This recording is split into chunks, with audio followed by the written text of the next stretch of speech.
With Professor Uribe, and today we're just going to have a post-interview about the election. So, Professor, how do you feel about the outcome of this election? Did you expect Obama to win? Well, first off, let me congratulate the president on being reelected. And again, his campaign team did a tremendous job.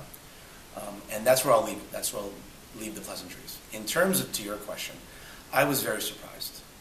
I did not expect this result. I think in this economy, as I mentioned in the previous interview, when we're looking at this idea that massive amount of spending is going to create jobs in the private sector, clearly wasn't working in the last 4 years. And when we looked at the numbers here, there's a stark reality. And this isn't sour grapes on my part.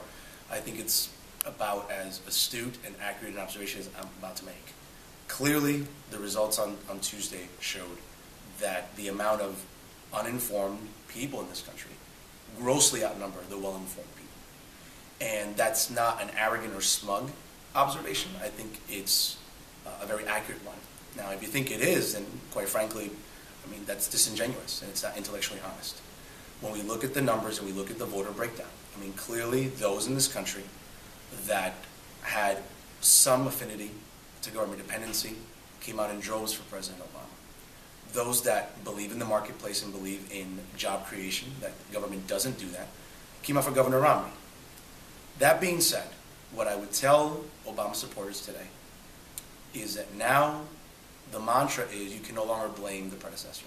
Now you own this. You own this economy.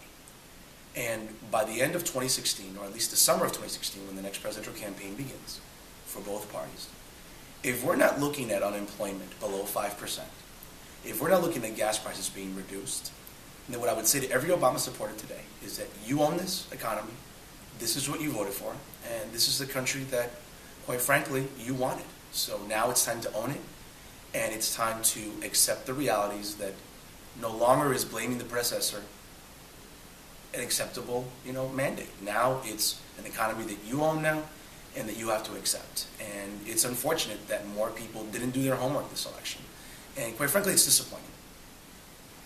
Okay, thank you. And so I was going for a question, but do you think these 4 years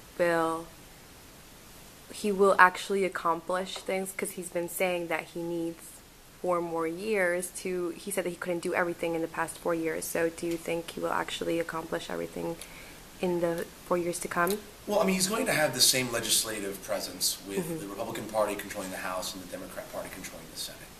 Again, this mindset about it's going to take 8 years to fix the preceding 8 years, I just think is convoluted, because based on that mindset, then at the end of 2016, as I mentioned previously, then unemployment needs to be drastically down. And right now, the way the economy is shaping, listen, is it any coincidence that the day after the election, the stock market plunged 313 points? I mean, is that any coincidence there? I don't think so. Now, is that racist? I don't think so either. I think it's a reflection of the fact that consumer and economic confidence in this administration is weak. And as I mentioned previously, by the end of the second term, if we're not seeing unemployment drastically down after whatever type of programs are going to be implemented, if we're not seeing gas prices being reduced significantly.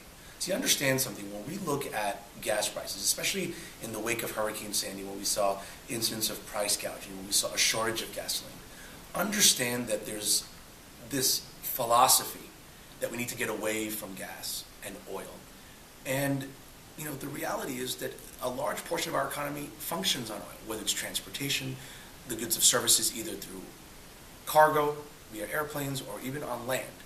We still are very reliant on oil. And if we're not trying to remove our dependency on foreign oil and either drill domestically, we're going to still be at the mercy of this foreign entity, whether it's in the Middle East, whether it's in Brazil, where we try to obtain oil internationally. And, we need to remove this dependency. And again, based on the economic policies of the previous 4 years, again, with unemployment still over 8%, we're looking at gas prices approaching $4. I don't see this as any remedy. Now, yes, there needs to be some sort of bipartisan unity now between both parties. I think the legislature at the federal level and the president need to work together to get this economy moving. And quite frankly, if it doesn't, at the end of 2016, we're going to have a very flawed legacy. And to every Obama supporter watching this, what I will say to you is that, again, you own it now. This economy is yours. This is what you wanted.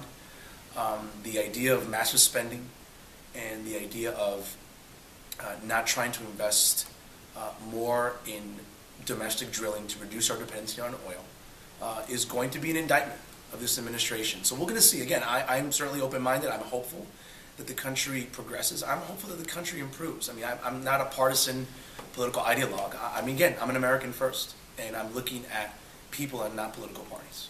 And ultimately, I want this country to improve. And if it doesn't, as I mentioned before, now those who voted on November the 6th for the re-election of Barack Obama have to understand that now this country and this economy, as we see it today, is what you wanted. And after 4 years, in 2016, if it's not, you have no one to blame but yourselves.